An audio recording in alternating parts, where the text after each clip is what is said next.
Merveilleux Jésus-Christ, je te glorifie pour ta présence dans ce lieu. Tu es merveilleux, extraordinaire. Je te glorifie. Tu es tellement précieux. Tu viens faire la différence ce soir entre ce qui est vil et ce qui est précieux. Entre la vérité et le mensonge. Entre les apparences et la réalité. Je glorifie ton nom, Jésus-Christ. Tu es le Seigneur des Seigneurs. Tu es le roi de gloire, le prince de paix. Tu es glorieux, Jésus-Christ. Nous aimons ta présence. Je déclare ta gloire dans ce lieu, ta gloire dans les cœurs. Je prie que cette gloire puisse être le partage de ton Église, de ton peuple. Ta glorieuse présence se manifeste au milieu de nous dans les cœurs pour les convaincre de ta parole, pour les transformer, les bouleverser, les changer. Glorieux Jésus-Christ, je t'adore, je te glorifie.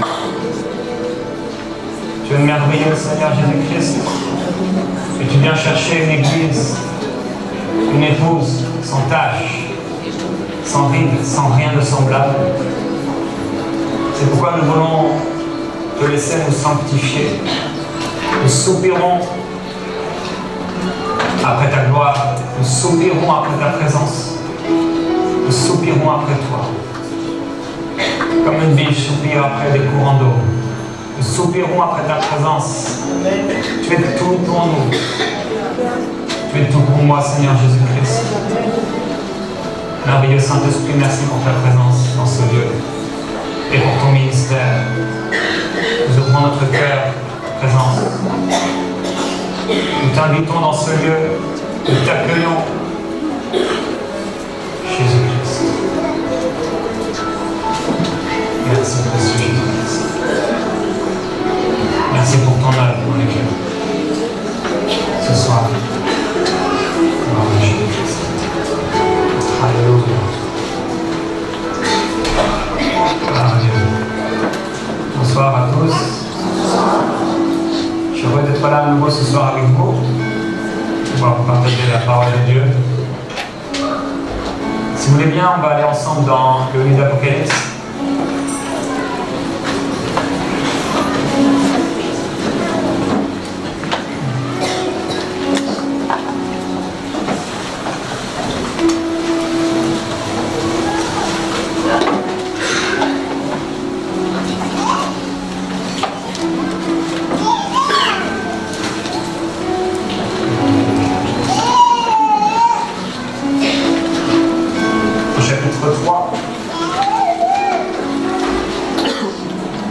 Et au verset 14.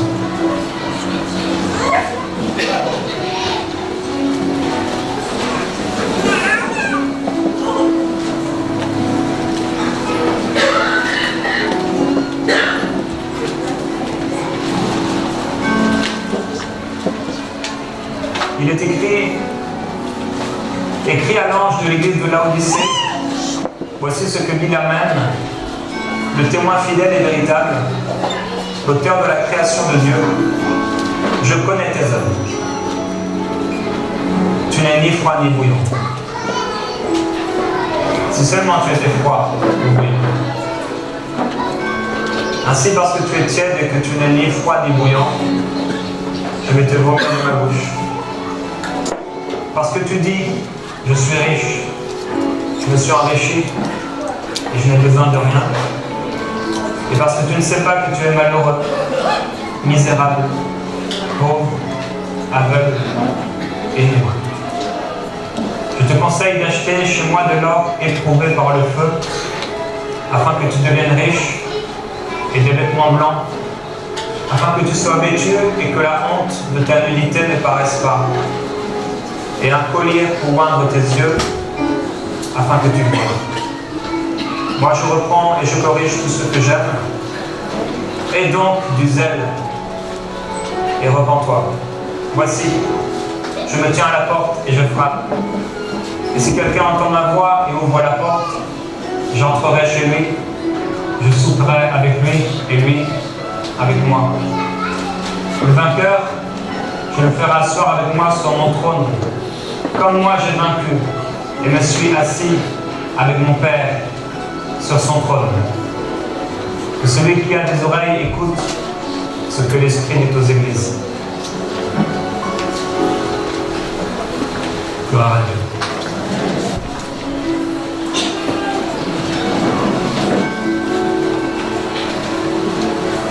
Le témoin fidèle et véritable, celui qui s'appelle l'Amen, l'auteur de tout ce qui existe, celui qui est terre dans toutes choses, celui par qui tout existe, et rien de ce qui est n'a été fait sans lui. Le véritable, celui dont nous trouvons dans la bouche une épée à deux tranchants aigus, celui dont les yeux sont des flammes de feu, celui dont les pieds sont comme du bronze, qui est rougi par le feu, celui sur lequel se trouve une ceinture qui l'entoure, celui qui a les cheveux et l'apparence d'une lumière comme nous n'avons jamais vu, étincelante, glorieuse, éblouissante. Celui-ci dit qu'il connaît tes œuvres. Celui qui ne ment pas, celui qui sonde les cœurs et les reins, celui qui sait quand tu te lèves et quand tu te couches, celui qui sait quand tu t'assieds et quand tu te lèves, celui qui sait quand tu diffames le fils de ta mère et que tu parles contre ton frère, celui qui sait quand tu voles, quand tu manipules, quand tu triches et quand tu mens, celui qui par tout existe, celui-ci connaît tes œuvres. Et il dit, tu n'es ni froid ni bouillant. Si seulement tu pouvais être froid ou bouillant. Aujourd'hui,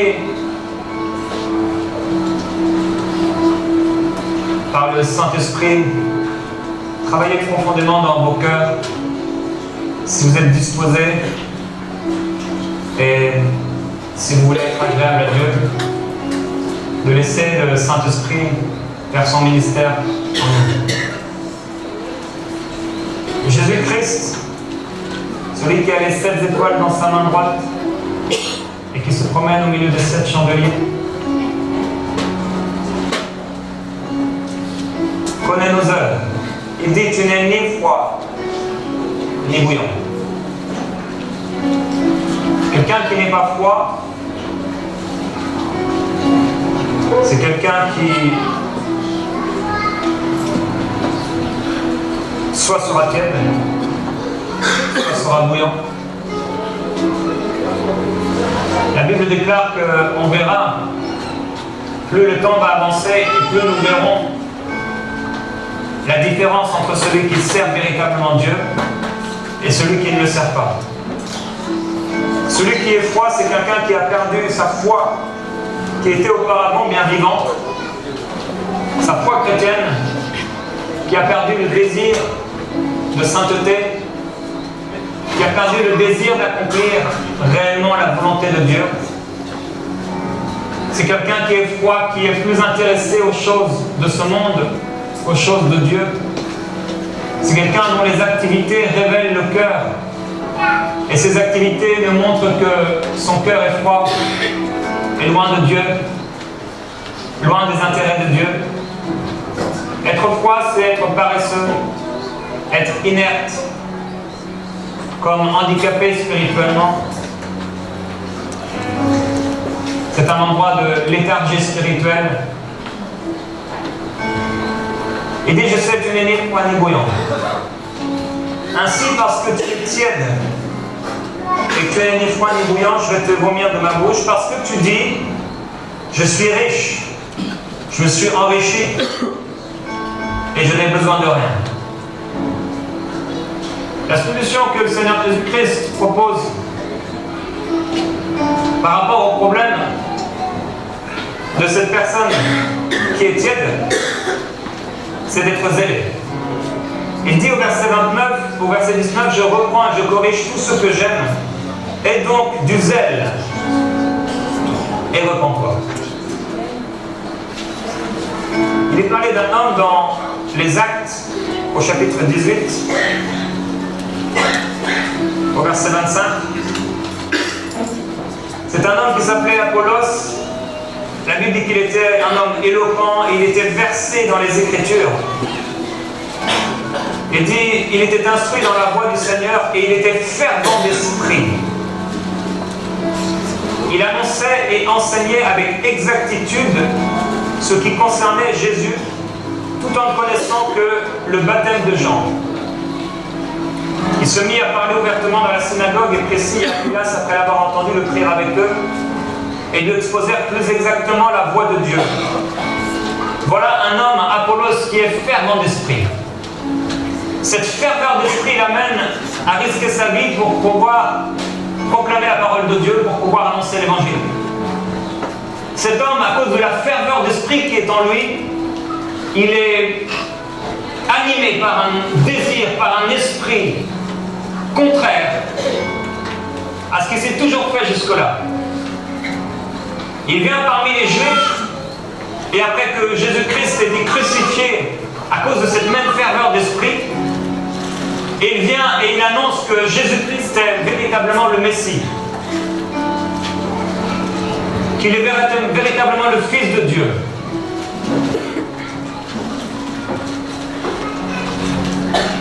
Un homme fervent d'esprit, un homme rempli du Saint-Esprit, non seulement rempli du Saint-Esprit, mais fervent d'esprit.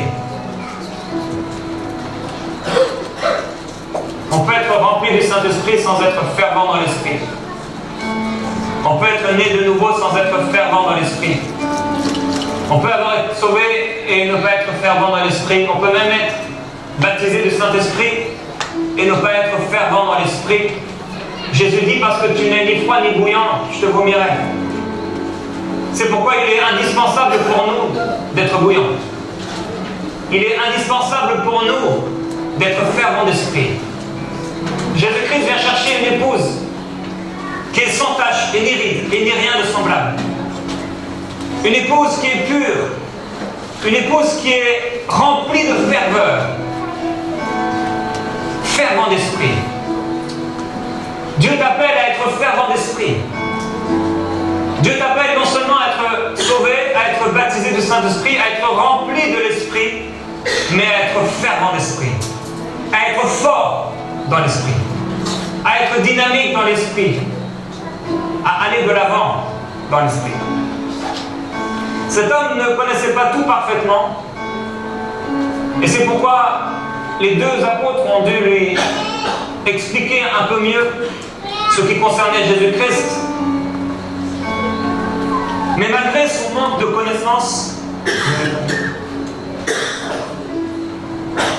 il a continué à proclamer la seigneurie de Jésus-Christ, la divinité de Jésus-Christ,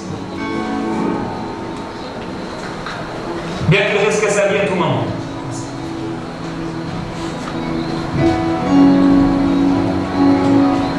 Dans Romains au chapitre 12,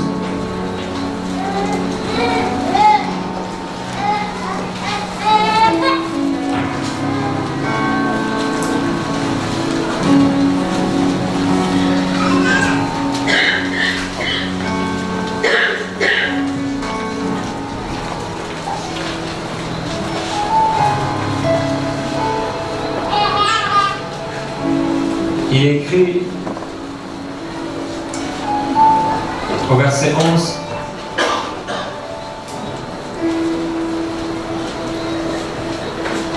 ayez du zèle et non de la paresse. Soyez fervents d'esprit. Servez le Seigneur. La froideur spirituelle, c'est un état de déchéance. La froideur spirituelle, c'est un homme qui est en train de retourner à ce qu'il a vomi. Comme le chien qui retourne à ce qu'il a vomi. Il y a une véritable différence entre l'enthousiasme, entre l'excitation émotionnelle et le véritable zèle. Il y a une grande différence entre le fait de ressentir des émotions, le fait d'être enthousiaste et le fait d'être fervent d'esprit. Il y a beaucoup de gens qui sont enthousiastes pendant la louange, beaucoup de gens qui peuvent danser, rire, acclamer, applaudir, se lever et faire beaucoup de bruit sans être fervent d'esprit. Les pharisiens faisaient toutes sortes de choses sans être fervent d'esprit, sans être remplis du Saint-Esprit. Les pharisiens, leur vie, c'était toutes sortes de choses religieuses. Jésus leur dit dans Matthieu chapitre 23, il dit au verset 14, parce que vous dévorez les maisons des veuves et que vous faites pour l'apparence de longues prières. À cause de cela, vous subirez une condamnation particulièrement sévère. Celui qui est tiède, il veut faire croire aux autres qu'il est bouillant. C'est pourquoi il simule. Il fait de la poésie quand il prie. Il ajoute des mots, des gestes à sa véritable foi, à ce qu'il est réellement. Il est faux.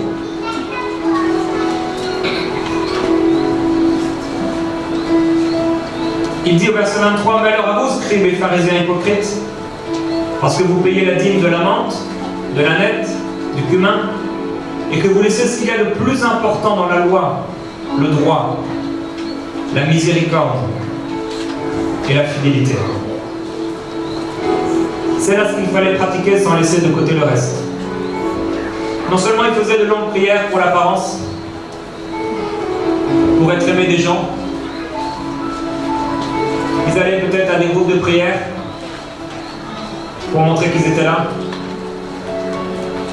Ils voulaient peut-être être le responsable du groupe de prière pour montrer qu'il était quelqu'un. Mais en réalité, quand il était chez lui, il ne priait pas. Ou en tout cas, il ne priait pas de cette façon-là. Mais non seulement il faisait cela, mais en plus il payait la dîme, il donnait la dîme sur tout ce qu'il avait. C'est un homme scrupuleux, un homme de loi. Si quelqu'un veut être approuvé, justifié par la loi, le salut n'est pas pour lui. Quiconque veut être justifié parce qu'il aurait accompli la loi est perdu. Mais c'est par la foi en Jésus-Christ que nous pouvons être sauvés. Conducteur aveugle qui retenait au filtre le moucheron et qui avalait le chameau. Il y a beaucoup de chrétiens qui filtrent le moucheron. Ce sont des gens qui sont omnibulés par certaines choses, par certaines doctrines, par certaines façons de faire, et ils ne réalisent pas que pendant qu'ils sont en train de fouiller dans la paille pour trouver l'épingle, ils sont en train d'avaler le chameau. Ils font toutes sortes de choses religieuses en imaginant qu'à force de faire ces choses, ils pourront s'approcher de Dieu. Et en réalité, ils s'éloignent de Dieu et ils deviennent de plus en plus tièdes. Tout ce que tu fais qui ne te rend pas fervent d'esprit et qui ne t'approche pas de Dieu, toute action religieuse, tout geste religieux qui ne t'approche pas de Dieu est à bannir de ta vie. Ils filtrent le moucheron, mais ils avalent le chameau.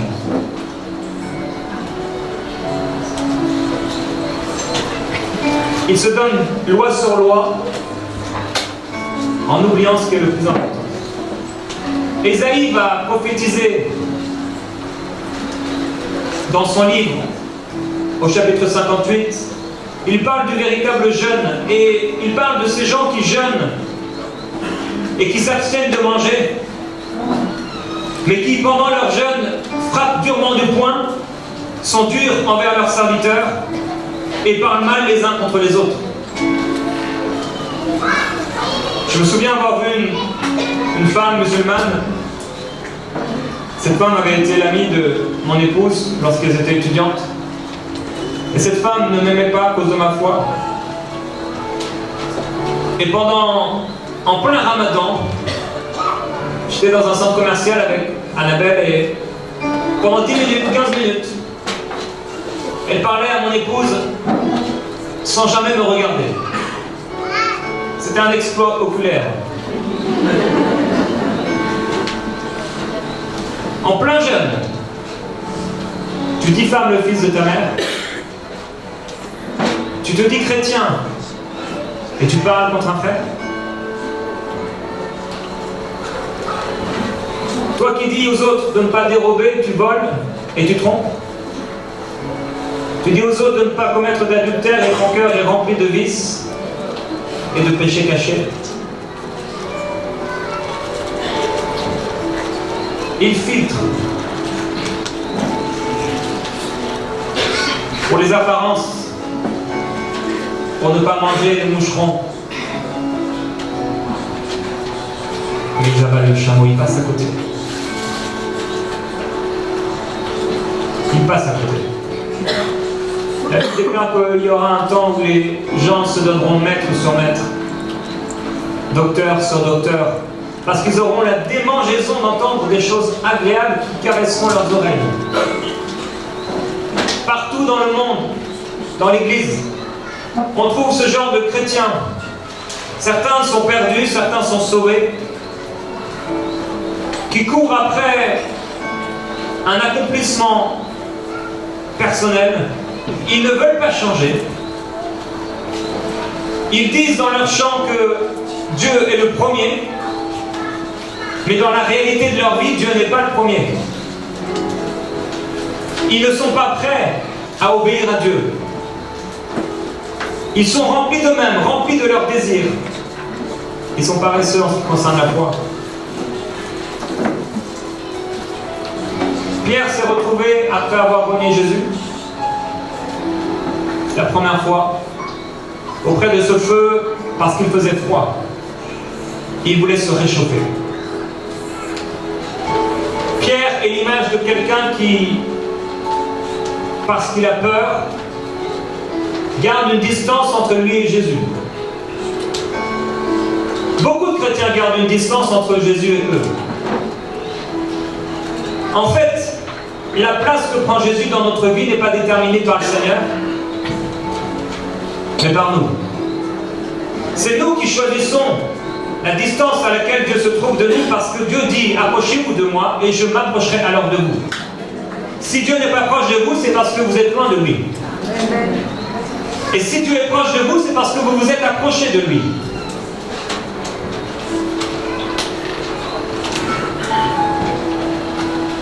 Pierre était à une distance de Jésus, parce que s'approcher de Jésus pour lui, c'était la possibilité de mourir.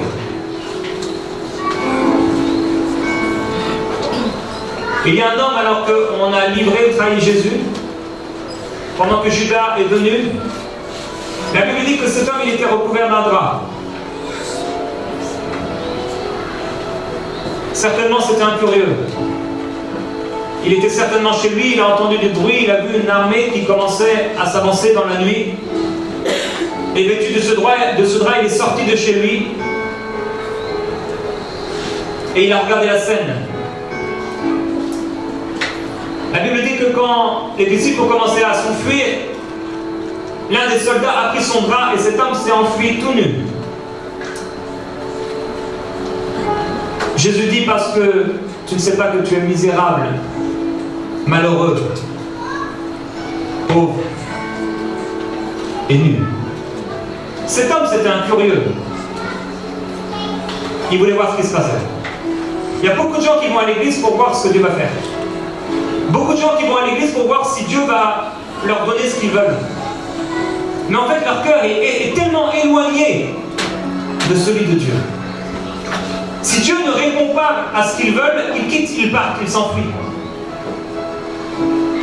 Si Dieu ne fait pas exactement ce que eux ont décidé, les voici paresseux concernant les choses de la foi. Les voici éloignés de Dieu. Si Dieu ne fait pas ce que eux désirent, ils le délaissent. Ils s'éloignent de lui. Ils se distancent. Il y a ceux comme Pierre qui mettent une certaine distance entre le Seigneur et eux parce qu'ils ne veulent pas trop que Jésus s'approche trop près d'eux. Parce qu'il y a des choses dans leur vie qu'ils ne veulent pas changer. Il y a des choses qu'ils veulent dont ils ne veulent pas être libérés. Des choses qu'ils font dont ils ne veulent pas être libérés. Comme ce pasteur un jour qui avait un problème, lui c'était la cigarette, un problème parmi tant d'autres. Et un jour, un prédicateur arrive dans son église, il prie pour les gens, et un homme est délivré de la cigarette en un instant, alors qu'il fumait depuis très longtemps. Et ce prédicateur arrive chez lui, et lui avait le même problème depuis des années. Et il ne comprend pas, il dit, mais pourquoi cet homme a été libéré alors que moi non? Et alors que je te prie depuis si longtemps pour que tu me libères. Et Dieu lui dit, c'est parce que tu aimes cette chose. Il y a des choses pour lesquelles même les gens prient, mais en réalité ils peuvent prier de leur bouche, ils ne réalisent pas que leur cœur aime ces choses.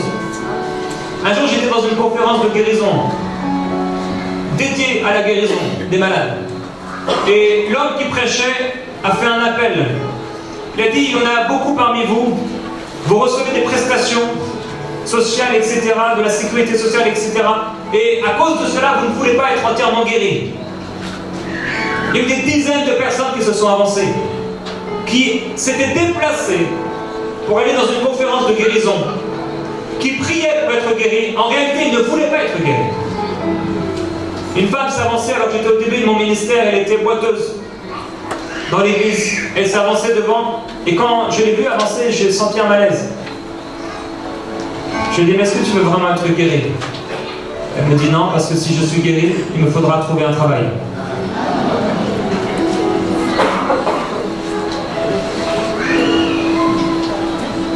On trie pour ne pas manger le moucheron pendant qu'on avale le chameau. On fait croire que, par nos chants, par notre présence, on fait imaginer que un chrétien, c'est quelqu'un comme nous. Les gens autour de vous se disent qu'un chrétien, c'est vous. Ils s'imaginent qu'un chrétien, qu'un disciple de Jésus-Christ, c'est quelqu'un qui vit comme vous. Vous êtes un témoignage. Soit un témoignage de tiédeur ou de froideur, ou soit un témoignage de feu. Il dit, je ferai de mes serviteurs une flamme de feu. Soit vous donnez du goût au monde, ou soit on vous piétinera parce que vous avez perdu votre goût. Le choix est dans vos mains. Jésus dit, vous donnez la dîme sur toutes ces choses, mais vous avez oublié l'essentiel. Ésaïe dit, vous jeûnez, mais pendant que vous jeûnez, vous faites des choses religieuses. En réalité, vous faites tout ce que votre cœur vous dicte de faire. Vous ne changez pas. Nous avons chanté ce soir, et je remercie le Seigneur. Viens me transformer, viens te diriger. Il est en train de le faire. Il essaie de le faire. Il veut le faire. Il veut nous transformer. Il veut nous changer. Il veut nous métamorphoser. Malheur à vous, scribes et pharisiens hypocrites, parce que vous purifiez le dehors de la coupe et du plat, alors qu'en dedans ils sont pleins de rapines et de toute espèce de méchanceté. Pharisiens aveugles, purifie premièrement l'intérieur de la coupe et du plat, afin que l'extérieur aussi devienne pur. Certaines personnes sont tout le temps en train de juger les autres. Tout le temps en train de critiquer les autres. Tout le temps en train de voir le mal chez les autres. Ils aimeraient voir la sainteté chez les autres pendant qu'eux ne vivent pas dans la sainteté. Ils aimeraient voir les autres vivre des choses, se décider pour l'obéissance pendant qu'eux-mêmes sont désobéissants, charnels et vendus au péché. Ils essaient de nettoyer l'extérieur de la coupe et du plat pendant qu'à l'intérieur ils sont pleins de méchanceté, pleins de jalousie. Les œuvres de la chair sont évidentes. C'est les hostilités, c'est les sectes, c'est les partis pris, c'est l'ivrognerie, c'est les excès de table, c'est le manger et le boire, c'est les jalousies. Toutes ces choses, ce sont les œuvres de la chair. Toutes ces choses caractérisent le chrétien tiède. Il n'est pas possible d'être bouillant et de commencer à critiquer les gens. On ne trouve pas un chrétien qui est bouillant et qui est ivrogne. Tu ne peux pas vivre n'importe comment et être en même temps rempli du Saint-Esprit. C'est pourquoi il est dit, ne vous enivrez pas de vin, c'est de la débauche, mais soyez au contraire remplis de l'Esprit. Quand tu t'enivres de vin ou de toutes sortes de choses, tu ne peux pas être rempli du Saint-Esprit. Tu es partagé. Aujourd'hui, Dieu appelle l'Église à ne plus être partagée. Dieu voudrait, par son amour, aujourd'hui que ta vie puisse refléter sa gloire. Il veut te remplir de son esprit à un point que tu ne soupçonnes même pas. Rempli de sa grâce, de sa présence, rempli de sa gloire. Il veut te remplir abondamment. Il veut te faire partager ses grâces, ses bontés. C'est pourquoi l'apôtre dit, tout est à vous. Mais alors à vous, scribes et pharisiens hypocrites, parce que vous ressemblez à des sépulcres blanchis qui paraissent beaux au dehors, mais au dedans, qui sont pleins d'ossements de mort et de toute espèce d'impureté. Vous de même, au dehors, vous paraissez juste aux hommes, mais au dedans, vous êtes remplis d'hypocrisie et d'iniquité. Ils sont nombreux ceux qui donnent l'apparence de la piété, donnent l'apparence de l'amour, et dès le dos tourné, commencent à mal parler, à maudire, à médire, à critiquer.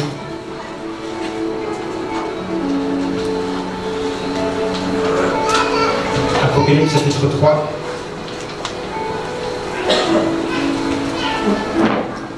Verset 17. Parce que tu dis, je suis riche, je me suis enrichi, je n'ai besoin de rien. C'est une chose de confesser la parole de Dieu. C'est une chose de proclamer notre héritage. C'est une autre chose de le vivre. C'est une chose de déclarer que Dieu est le premier dans notre vie, mais c'est une autre chose de le vivre.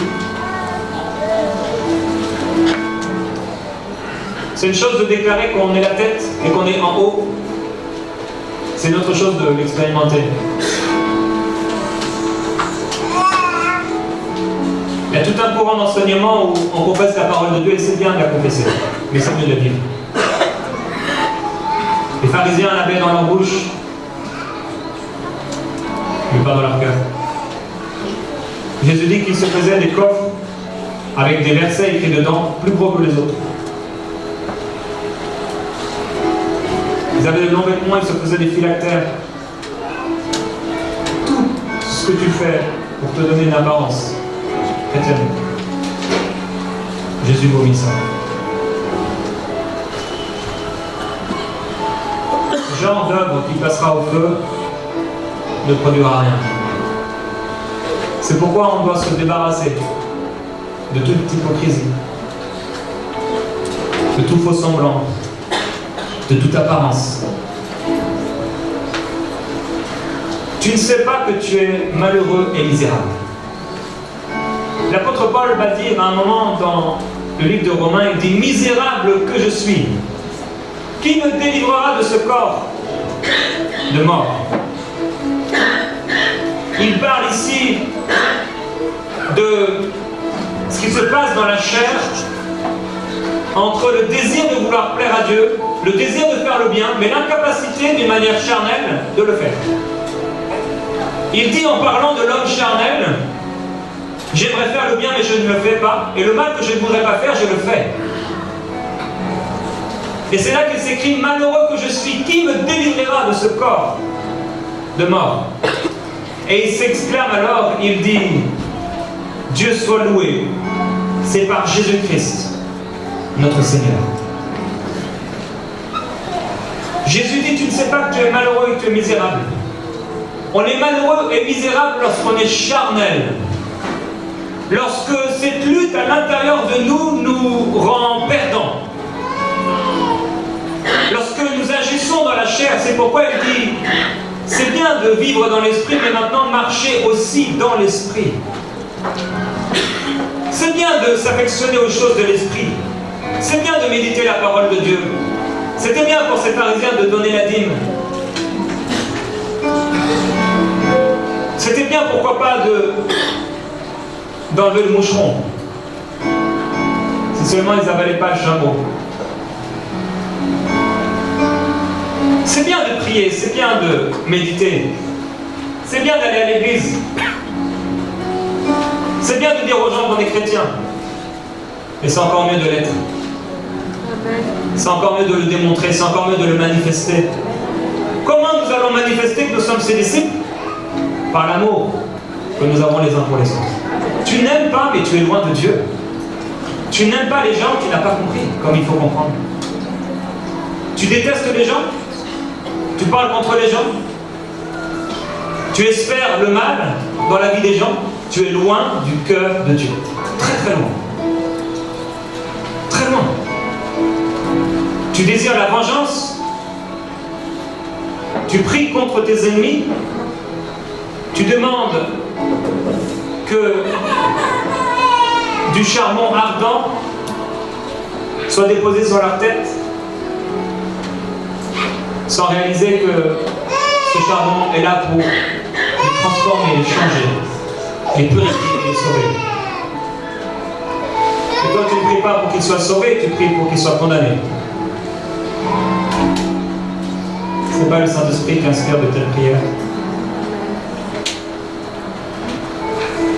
Jésus dit, tu es malheureux, misérable, tu es pauvre et aveugle. Il dira, je suis venu dans ce monde pour un jugement, pour que ceux qui ne voient point voient et que ceux qui voient deviennent aveugles.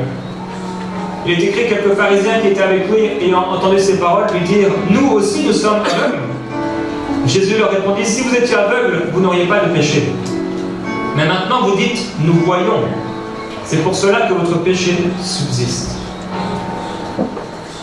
Ces pharisiens pensaient être arrivés. Ils pensaient vraiment avoir et recevoir un diplôme de la part de Dieu. Alors qu'en fait, ils étaient loin de lui. Ils pensaient voir, alors qu'en fait, ils étaient aveugles. C'est pourquoi la Bible dit que Dieu s'approche de celui qui est humble de cœur et l'esprit contrit. Dieu veut nous amener dans un réveil spirituel. Et les apôtres déclaraient qu'ils gémissaient dans leur tente, dans leur corps, parce qu'ils désiraient revêtir leur domicile céleste. Si cependant ils étaient trouvés vêtus et non pas nus. Le chrétien tiède, c'est le chrétien qui n'a pas hâte de voir Jésus. Le chrétien tiède, c'est celui qui, si on lui disait que c'était sa dernière journée, il aurait peur et il aurait du mal à abandonner tous ses biens. Il commencerait à penser à sa maison, à sa voiture, à son argent. Ça, c'est la tiédeur. Mais les apôtres disaient, nous aimons mieux quitter ce corps et demeurer auprès du Seigneur. Devant cet état, Jésus donne la solution. Le zèle. Jésus dit, le zèle de ta maison me dévore. Le zèle qui était dans le cœur de Jésus-Christ l'empêchait de marcher au milieu des voleurs dans le temple comme si rien n'était. Ce zèle le poussait à prier. Ce zèle le poussait à se consacrer. Ce zèle le poussait à aller vers les gens pour les aimer, pour les aider, pour les consoler, pour les guérir, pour les pardonner. Ce zèle poussait Jésus-Christ à une consécration, à une ferveur d'esprit. Voilà ce que c'est d'être bouillant. L'apôtre dit, il est beau d'avoir du zèle pour ce qui est bien en tout temps, et pas seulement quand je suis présent parmi vous. On est dans l'église et on est bouillant ensemble. Mais est-ce qu'on est la même personne quand on est dehors? On fait de belles déclarations, mais qu'est-ce qui se passe dans notre vie personnelle? Est-ce que ce que nous déclarons ici, c'est ce que nous vivons à l'extérieur? Est-ce que nous soupirons en nous-mêmes pour accomplir la volonté de Dieu? L'apôtre dit, j'éprouve de nouveau les douleurs de l'enfantement jusqu'à ce que Christ soit formé en vous. Et là, il va parler à ces gens qui veulent se remettre sous la loi, qui veulent revenir sous la loi. Il dit, mais comment vous pouvez retourner à ces faibles et pauvres rudiments auxquels de nouveau vous voulez vous asservir encore? Vous observez les jours, les mois, les temps et les années. Je crains d'avoir inutilement travaillé pour vous. Ces chrétiens, ces gens nés de nouveau, étaient en train de revenir sous la loi, avec des histoires de sabbat, de jours et d'années, de lois religieuses et de circoncision. Ils étaient en train de revenir sur des lois religieuses. Il ne faut pas que, ne prends pas, ne goûte pas, ne touche pas. Dieu en donne autant à ses bien-aimés pendant leur sommeil. Ils observaient les jours, les mois et les années, enlevant le moucheron, mais passant à côté du plan de Dieu. Nous avons donné notre vie à Jésus-Christ. Elle est censée ne plus nous appartenir. Ce n'est plus une question de nos plans, de nos projets, de nos désirs personnels. C'est plus une question de ce que je veux faire, de là où je veux vivre, de là où je veux aller. C'est une question de ce que lui veut faire. Le chrétien tiède, il fait des projets sans consulter Dieu. Et après avoir fait ses projets et construit les choses, quand les problèmes surgissent, il va voir Dieu. Jésus dit, si quelqu'un veut venir après moi, qu'il renonce à lui-même, qu'il se charge de sa croix et ensuite qu'il me suive. Si nous disons vraiment suivre Jésus-Christ, si nous sommes réellement sauvés, c'est plus une question de nous. C'est une question de lui. C'est pourquoi on va se donner le temps de trouver quelle est sa volonté pour nous. C'est pourquoi on va faire tout ce qui est possible pour accomplir cette volonté. C'est pourquoi on comprendra que nous sommes une vapeur qui paraît pour un temps et qui disparaît. Et dans ce petit temps que nous avons sur la terre, nous ferons tout notre possible pour être agréables à Dieu, pour accomplir sa volonté, parce que nous savons que nous verrons face à face et que chacun d'entre nous aura à rendre des comptes de la façon dont il a géré les biens que Dieu lui a donnés.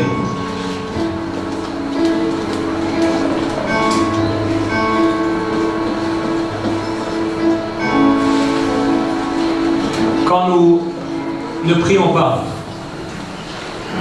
c'est que nous sommes tièdes. Quand nous ne prions plus pour les perdus, c'est que nous sommes tièdes. Quand nous délaissons la maison de Dieu, c'est que nous sommes tièdes. Quand nous délaissons les réunions de prière, c'est que nous sommes tièdes. Quand nous n'avons plus de cœur à cœur sincère, réel, des temps de prière réels avec Dieu, c'est que nous sommes en train de devenir tièdes et froids. Quand nous ne sommes plus affligés par les malheurs qui se passent autour de nous, quand nous pouvons passer à côté des pauvres et des malheureux sans même les regarder, c'est que nous sommes tièdes. Quand nous entendons des gens aller mal et ces mêmes gens nous parler de leur situation et ne rien faire, c'est que nous sommes tièdes. Quand nous ne prions plus pour les malades qui nous entourent, c'est que nous sommes guéris. Quand nous sommes préoccupés par les choses de ce monde, plus que par les choses de Dieu, c'est que nous sommes guéris. Quand nous passons la majorité de notre temps et que la majorité de nos pensées, de nos désirs sont portés vers des choses charnelles, physiques, c'est que nous sommes tièdes. Quand nous considérons notre argent comme le nôtre, c'est que nous sommes tièdes. Notre vie comme la nôtre, c'est que nous sommes tièdes. Quand on passe plus de temps à se préparer avant une réunion physiquement que spirituellement, c'est que nous sommes tièdes. Quand nous ne prions pas pour l'Église, la maison de Dieu, et les pasteurs que Dieu nous donne, c'est que nous sommes en train de nous refroidir.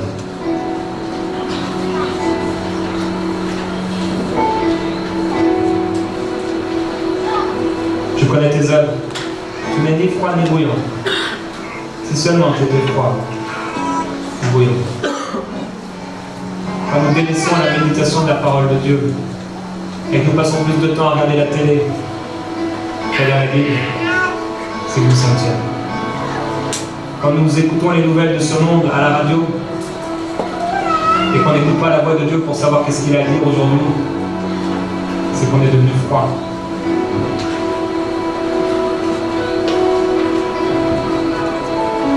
Il frappe à la porte. Et il dit que si quelqu'un ouvre la porte, il entrera et il soupera avec cette personne. Jésus n'obligera jamais personne à manger avec lui. Et il ne forcera jamais aucun cœur à lui donner toute la place. Et Dieu ne peut pas nous mettre sous la loi. C'est pas une question de loi. C'est une question d'amour. C'est pas une question de ce que j'ai le droit de faire, de ce que je n'ai pas le droit de faire. Est-ce que j'ai le droit de regarder la télé? Est-ce que j'ai le droit d'écouter la radio? Est-ce que j'ai le droit de lire des romans? Est-ce que j'ai le droit d'aller au cinéma? C'est pas du tout ça. La Bible dit, et si vous vivez par l'Esprit, marchez par l'Esprit. Ce n'est pas de notre propre initiative que nous gérons notre vie par nous-mêmes pour savoir où aller, quoi faire et quoi ne pas faire. Mais ce sont les impulsions du Saint-Esprit qui nous dictent exactement quelle est notre place, à quel endroit nous devons être, qu'est-ce que nous devons faire, où devons-nous nous trouver, comment parler, comment nous conduire, comment dépenser. C'est le Saint-Esprit en nous qui, lorsque nous lui laissons la place, vraiment, commence à diriger les choses. Quand nous donnons au Seigneur réellement ce qui concerne notre argent, par exemple, le Saint-Esprit va commencer à nous parler sérieusement de la façon dont nous devons le dépenser, dont nous devons le gérer. Mais la plupart des chrétiens n'ont pas donné leur argent à Dieu, du tout. Ils donnent scrupuleusement leur dîme et ils oublient le reste. Ils pensent faire un grand exploit en donnant 10% à Dieu, pendant qu'ils gardent précieusement les 90 autres pourcents, les dépensant comme ils le veulent, sans jamais demander à Dieu quoi faire avec. Et ils passent à côté de bien des bénédictions, de bien des grâces, parce que je préfère que Dieu dirige ma vie que de la diriger par moi-même.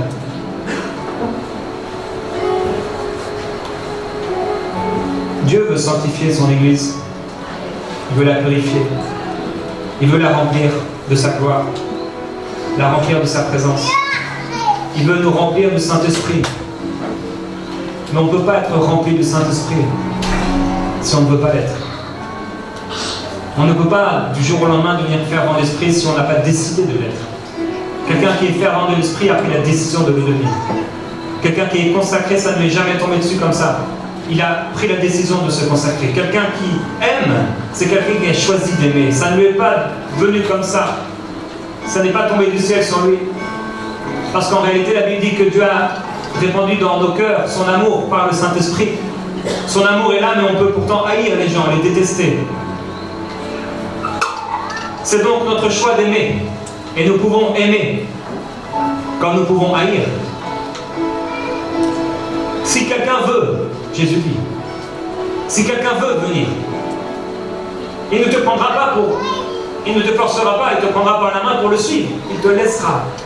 Tu pourras être Pierre, qui suit Jésus à une certaine distance. Tu pourras être cet homme curieux qui vient simplement dans l'église pour voir ce qui va se passer. Est-ce qu'il aura ce que le Seigneur... Est-ce qu'il aura ce qu'il aurait voulu de la part du Seigneur? Manger un peu, boire un peu, se divertir. Et quand ça devient difficile, on quitte Dieu. Quand Dieu nous demande d'abandonner des relations, de faire des choses, alors à ce moment-là, nous disons non. Il est tellement important que nous puissions être agréables à Dieu. Il est tellement important que nous puissions plaire à Dieu. Il est tellement important qu'aujourd'hui, nous puissions délaisser nos vies réellement dans les mains du Seigneur, dans les mains du potier. Aujourd'hui, si tu réalises que ton cœur n'est pas tout entier à Dieu, le Saint-Esprit est en train de te montrer qu'il y a des choses dans ta vie, ça ne va pas. Tu t'es menti à toi-même, peut-être. Peut-être tu as menti aux autres. Tu te trouves dans un état spirituel qui ne te plaît pas. Tu sens le Seigneur qui frappe à la porte de ton cœur qui s'était endurci. Et tu aimerais bien le laisser entrer. Il change les choses. Il ne fera rien sans que tu te décides à l'obéissance. Je voudrais prier. Père, je te remercie pour ta parole.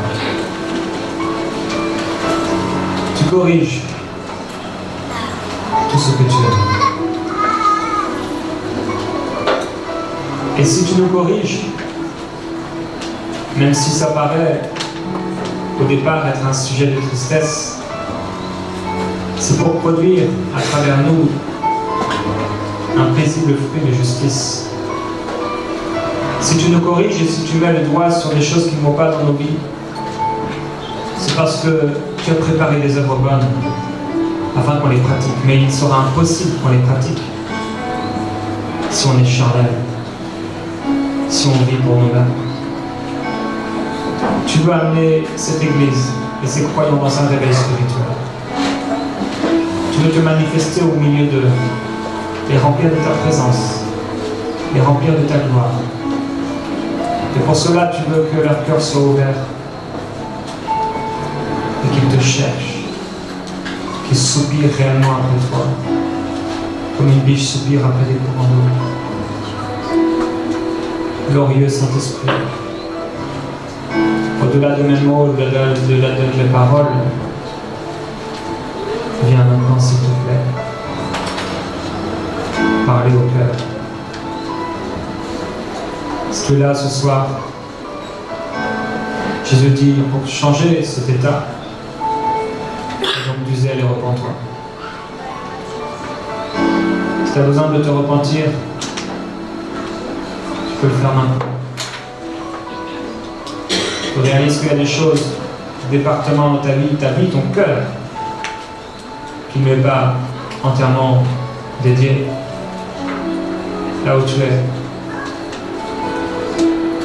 Commence à demander pardon. Centre-toi et lui maintenant. Ce temps est important.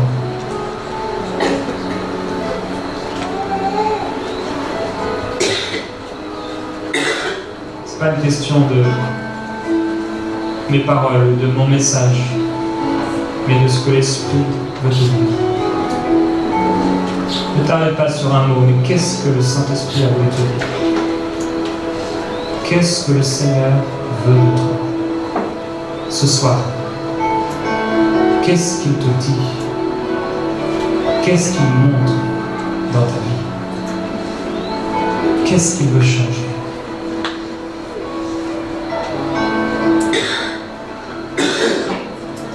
On va prier demain après-demain pour une effusion du Saint-Esprit. Le Seigneur va remplir. Les gens, vous allez commencer à vivre des choses extraordinaires. Si seulement ce soir vous vous décidez.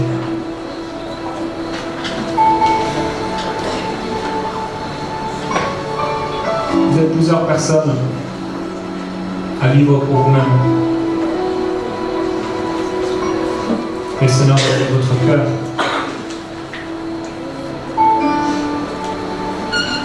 Si aujourd'hui vous voulez un changement, là où vous êtes, levez-vous.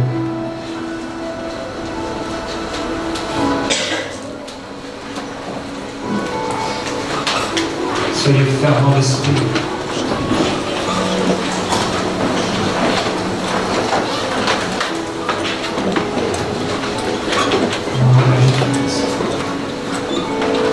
Si tu veux qu'on change, c'est parce que tu nous aimes. Tu ne veux pas nous mettre sous la loi. Tu n'es pas venu pour nous condamner. Tu es venu pour nous justifier. Tu es venu pour nous pardonner. Et tu cherches des disciples. Tu cherches une épouse qui est sans tache, sans ride, qui est pure. Et Père, si nous voulons nous offrir à toi et vivre pour toi, c'est parce que nous t'aimons. Et parce que tu nous as aimés le premier. Je te demande, merveilleux Saint-Esprit, de manifester au milieu de nous maintenant et de remplir ces hommes et ces femmes de ta présence. Je te demande de consumer les cœurs, s'il te plaît. Que ta gloire les envahisse et les remplisse. Que ta présence devienne forte maintenant. Glorieux Jésus-Christ. Fais-le. Seigneur, fais-le. Nous avons besoin d'un réveil. Le monde a besoin de te voir. Le monde a besoin de voir une église, l'église véritable. Le flambeau. Le témoin. Le monde ne pourra pas être sauvé avec des chrétiens qui sont tièdes. Nous ne pourrons pas voir ta gloire en gardant un peu pour nous. Tu nous aimes d'un amour éternel. Père, glorifie ton nom.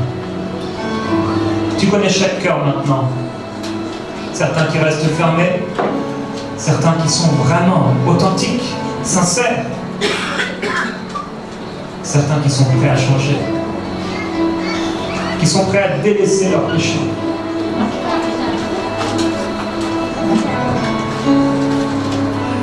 Avec tes mots, avec tes paroles, prends une décision pour le Seigneur.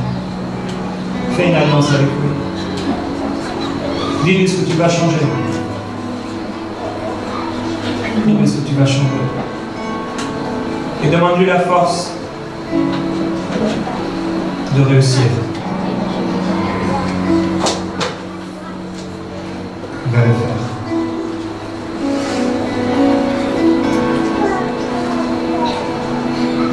Il va le faire. Jésus-Christ. Merci parce que tu n'es pas venu pour condamner le monde et que le monde soit sauvé par toi. Je prie pour toutes ces personnes qui ont un choix, une décision radicale à prendre ce soir. Fortifie-les. Je t'en prie, Père, fortifie-les. Je te remercie parce que quand nous t'ouvrons la porte, tu viens manger avec nous. Il y a une intimité nouvelle, il y a une communion nouvelle, il y a une fraîcheur nouvelle, il y a un temps de rafraîchissement. Tu déclares dans ta parole, si mon peuple sur qui est invoqué mon nom s'humilie, prie et cherche ma face, je lui répondrai. Nous nous humilions ce soir, Seigneur. Nous ne pouvons pas dire que nous voyons vraiment. Nous ne pouvons pas dire que nous sommes comme tu voudrais qu'on soit. C'est pourquoi on a besoin de toi. Je t'en prie, change-nous. Transforme-nous à ton image, à ta gloire.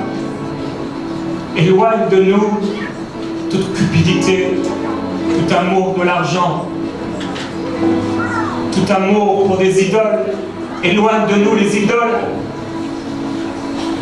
qu'on s'est créées, les idoles qu'on s'est formées, les idoles qui sont dans nos vies. Illumine, je t'en prie, Père, les yeux du cœur de ton peuple ce soir. Apporte une révélation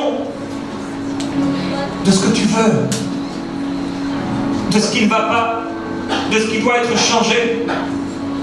Bouleverse nos cœurs, bouleverse nos vies et remplis-nous de ton amour à déborder.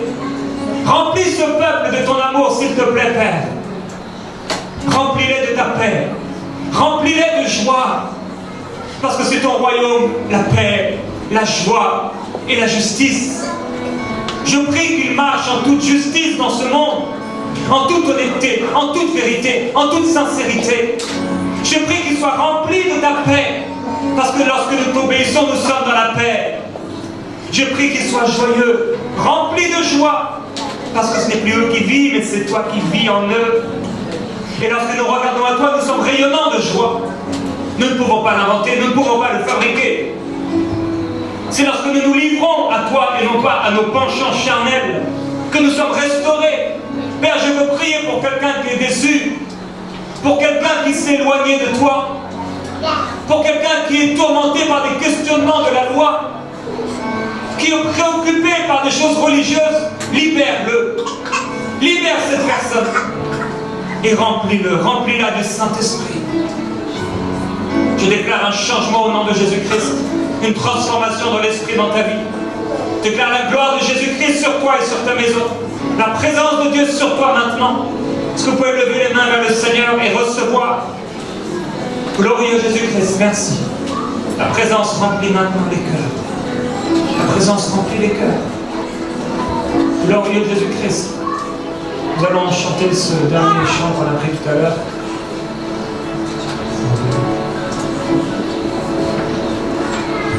Pendant que nous recevons, nous donnons.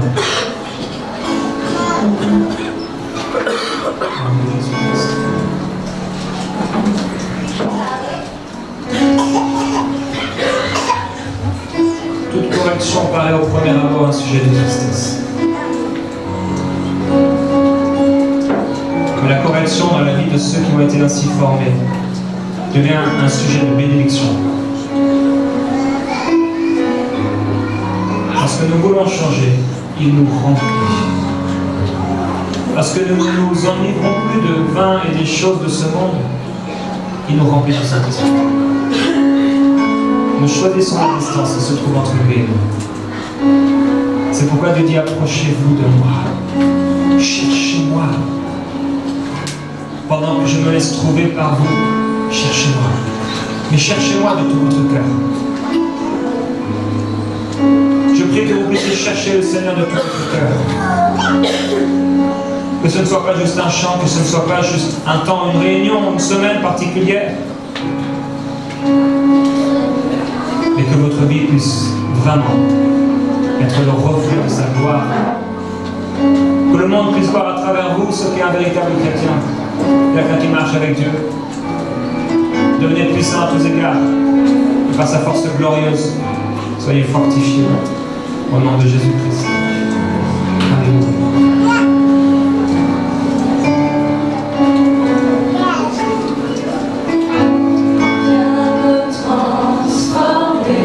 De tout ton cœur, dis-le au Seigneur. C'est un moment de consécration. C'est pas la fin de la réunion, c'est un moment de consécration, c'est tellement important.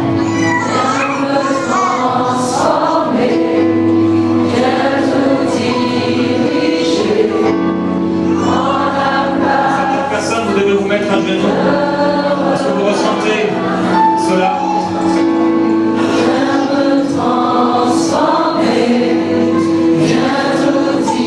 Certaines personnes, vous avez peut-être même besoin de demander pardon à quelqu'un qui est dans cette salle,